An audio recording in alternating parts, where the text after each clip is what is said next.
Changing Lanes, the official podcast of BMW. Welcome to this episode of Changing Lanes, the official podcast of BMW. My name is Jonathan. And my name is Sarah. And yes, this is the Changing Lanes podcast from BMW, but we want to be as open and objective as possible to give you the breakdown of the myths that need to be debunked so we have a better overview of what e-cars are really all about. Yeah, maybe you think that electric cars are no fun, or that they're too expensive, or maybe even that they're dangerous somehow. And that's why today we're going to take a closer look at the hard facts so we can dispel all those common myths that maybe even you, our podcast listener, may have all about e-cars. Exactly. All right, so let's start at the very beginning. Let's debunk myth number one. Electric cars don't have a long enough range. Now, I gotta admit, when I first heard about e-cars, I thought the exact same thing.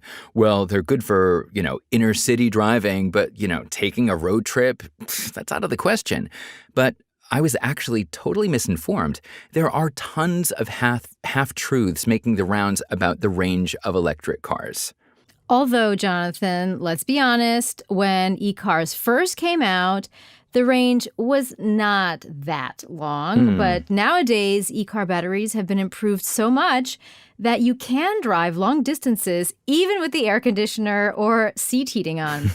Of course, the range still does depend on driver behavior. That is a fact, but the days of drivers stopping every 100 kilometers to recharge are long gone. In the near future, one charge will be able to cover up to around 600 kilometers. And, this clearly exceeds the daily needs of the average driver by far. I don't know. I don't drive 600 kilometers every day. Neither do I, but you never know. So, for daily use and, relaxed weekend trips, for example, this is more than sufficient. I mean, it's even enough to go on vacation, right? So myth number one of e-cars don't have a long enough range. It's only true 30% of the time, and that number is getting smaller and smaller the more technology advances. All right, Sarah, what's the next myth we're going to debunk? So myth number 2 is that it takes forever to charge an electric car. This one comes up so many times. It does. And yes, it is true that when plugged into a domestic power outlet, it can take a whole night for an empty electric car battery to fully charge. But with wall boxes, those are those powerful, permanently installed charging stations for the home and also fast charging technology. Jonathan, the charging time can be reduced way down. In most cases, it's only about 20 minutes. Oh, wow. So that's like, the time it takes for a coffee break. Exactly. Nice. So I think the real topic isn't how long it takes to charge, but rather the optimization of charging. I mean, think about the infrastructure for a second. Yeah, it's still under development, but look around. Electric vehicle charging stations, they're popping up everywhere, and industry and energy suppliers are expanding their network every single day. There are 3 charging stations within a 5-block radius where I live, and I'm starting to see charging stations along the highway as well. Yes, even wall boxes are becoming more common in apartment buildings and parking garages, and there's even a few wall boxes in my apartment building here in Berlin. Oh, wow, really? Yeah. So this myth of it takes forever to charge an e-car is not really based in truth. It's an old myth that's no longer valid. So myth debunked. All right. Exactly. The next myth that needs serious attention is this one. People are being exploited to make e-car batteries. Okay, a valid argument. So here's some background info. Raw materials are needed to produce battery cells. And yes, in some parts of the world, people are exploited to produce them, but there are tons of alternatives. For example, BMW has contracts with raw material suppliers that guarantee sustainable and fair production, and that is great news. Yeah, and from this year, in fact, rare earth won't be used anymore. And the use of cobalt from Australia and Morocco is going to be reduced. You know, Jonathan, BMW places a lot of importance on having control over its supply chain. Compliance with environmental standards and safeguarding human rights are their top priority. Exactly. And, even improving the recyclability of batteries and finding ways to give them a second life is top on their to-do list. So this myth of people being exploited to make e-car batteries, well, at least from BMW's standpoint, it is 100% false. Okay, moving on to myth number 4. And that is that batteries are e-cars' Achilles heel. It's sort of like saying the batteries of e-cars should be criticized more than the drive units in conventional cars. Well, this is maybe 50% true and 50% false, but there's no cause for concern. There isn't enough relevant data about the longevity of electric car batteries to even compare them to combustion engines. Exactly. And, at the end of the day, no electric car driver needs to worry about durability. I mean, just think about it. The service life of a battery pack, it's specifically designed for the e-car it goes into. And as of January 2020, BMW guarantees its batteries for up to 8 years or 100,000 miles. Not bad. I think what e-car owners need to remember is that fast charging puts a higher strain on batteries than conventional charging. But on the flip side, with an intelligent operating strategy, the life expectancy of batteries can actually be extended. So this myth is only 50% true, with that truth dwindling down even further in the future. Okay, so our next myth is e-cars aren't better for the environment than combustion engines. And something you read a lot in Facebook comment sections, I know, but this is interesting because it's not really about the e-car themselves, but it's all about how the electricity is sourced for the e-car. Now, if the electricity comes from renewable energy, then day-to-day use has almost no impact on the environment, which is the goal, right? But if coal is used to produce the electricity, the footprint is, of course, bigger. But even if conventionally produced electricity is taken into account for the calculation and the burden of production is included, e-cars, they still come out ahead. Yeah, and another thing to consider is battery production. CO2 is used to produce them, but even if conventionally produced electricity is taken into account, and so is the burden of production, e-cars still actually come out ahead. And there's even more good news. Since 2017, BMW has been minimizing CO2 production in Europe by buying electricity exclusively from renewable energy sources. So take the BMW i3, for example. It's produced using electricity solely from renewable sources. Wow, that's amazing. And at the end of the day, an e-car's initial CO2 deficit following production is offset very quickly. Compared to a combustion engine car, an e-car generates 40,000 to 50,000 more environmentally neutral miles, depending on the calculation. So this myth that e-cars aren't better for the environment than combustion vehicles is only 30% true.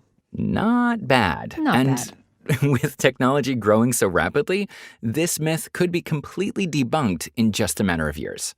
Okay, now we move on to myth number 6, and it plays a big factor in deciding to switch over to e-mobility.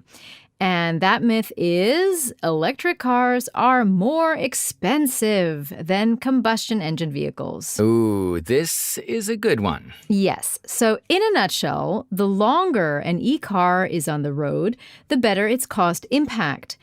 BMW's latest calculations show that an electric car is financially superior to a combustion engine vehicle from a mileage of between 60,000 to 100,000 miles. Ah, okay. And does that include purchase, maintenance, and operation? Yeah, it includes all of that. Sweet. Awesome. Yeah, and once this point is reached, the expense of producing the electric vehicle battery is offset. And Jonathan, here's even more good news. Ooh. Even before reaching 60,000 miles, the positive financial aspect will outweigh the negative in the future as the production of e-cars increases and, in turn, production costs fall. So the more e-cars that are produced, the less they'll cost. Ooh, that is good news, Sarah. And, something to be considered as well is maintenance. Those costs in an e-car are way lower than in a diesel or a gas car, for example. No oil changes, no checking of timing chains and belts. I mean, the savings really add up over time. And because an e-car has fewer moving parts than a combustion engine does, there's less wear and tear. And one last thing is the cost of charging. Oh, yeah, that too. High charging costs are a thing of the past. Needs-based rate plans and intelligent charging functions mean that recharging an electric car has never been easier and cheaper. And honestly, electricity is still cheaper than gas or diesel, so it's a no-brainer. Exactly. Woohoo! All right, so the myth of e-cars are more expensive than combustion engine vehicles is only about 40% true. Yeah, Jonathan, when I first learned that electricity is cheaper than gas, that's what converted me. Yeah, me too. All right, so moving on to myth number 7, electric cars are dangerous. All right, okay, I get it. Anytime a new technology comes out, everyone looks at it skeptically, asking, is it safe? Can I trust it? And then some Hollywood filmmaker has the genius idea to have an e-car exploding in the background, and everyone believes that e-cars are not safe. Guys, come on. In real life, e-cars are not dangerous. I mean, e-cars are just as safe as combustion engine vehicles. Think about it. It wouldn't be legal to sell them or drive them on the road, right? Also, there are a number of systems that are installed to ensure their safety. Yes, if an accident were to happen, then there's a system on board that actually shuts off the battery immediately, so there's no risk of electric shock to anyone or anything. I mean, it sounds like everything has been thought of in advance, right? Yes, it has all been thought of and implemented as well. I mean, they have to. Exactly. And, one other thing that I think is cool is that e-cars are quieter than combustion engine cars when they drive at slower speeds. And this is kind of great because it reduces noise pollution in cities, but it's also dangerous because you can't hear the car approaching. So what manufacturers have done is something super cool. In order to ensure that pedestrians hear the e-cars at lower speeds, they produced a sound, an artificial sound at speeds of less than 10 miles per hour. So even the BMW i3 makes this artificial noise at speeds up to 20 miles per hour. Pretty cool, right? Yeah. And as the car accelerates, this artificial sound, it fades away. So when the car travels faster, it makes its own sound by the tires on the pavement so everyone can hear them coming. So as you can see, the accuracy of this myth of e-cars being dangerous is 0%. Myth debunked. Yes, myth debunked. Okay, our 8th myth is that e-cars overload the power grid. Now, this is one of the biggest myths out there. The idea that power grids can't handle supplying electricity to all electric vehicles if everyone switches to e-cars. But quite honestly, it's not like we're all going to switch to e-cars overnight and max out the power grid, so we can all just chill out for a bit. Exactly. And, even if we all did run out and got an e-car tomorrow, still there's hope when it comes to the infrastructure. If more charging stations are popping up, then it's a great opportunity to fix all ailing electric grids. E-cars store energy, right? So this could potentially be pumped back into the grid when needed. It's all about optimizing charging times. If e-cars charge slowly during the day, then solar harvesting can be ramped up. If e-cars charge at night, the same can be done with wind harvesting. So you could say, as the e-car infrastructure grows, the grid can be updated to better supply the energy needs of the future. Exactly, Sarah. And that's why this myth of e-cars will overload the power grid isn't really true. Yes, energy will be needed, but it will be organized in a way that benefits everyone. Sounds wonderful. All right. The second to last myth that needs some serious looking at is electric cars are just a stopgap solution. Yeah, this is a big one, especially for people like my parents. They grew up on combustion engine cars, and they do have a hard time wrapping their heads around electric mobility. Exactly, mine too. But, in all honesty, it seems inevitable that the era of combustion engine cars will come to an end sometime in the future. And that's not because of the finite nature of oil resources. Alternative drive technologies are really the only option to protect the environment and the climate. And currently, we can't predict whether BEVs or FCVs will dominate the market, but what is sure is that fully electric vehicles will play a major role in the future. Definitely. Think about it. They are the only way we can reach lower CO2 emissions on a global scale. So there's definitely going to be a mix of different types of drive systems out there. We just have to be open to them and see where the future leads us. Regardless of which form they take, electric vehicles are the cars of the future. Amen. And with that, the myth of e-cars are just a stopgap solution, it's debunked. E-cars are the future. Indeed. All right, last but not least, the final myth that we are here to debunk about e-cars is e-cars are no fun to drive.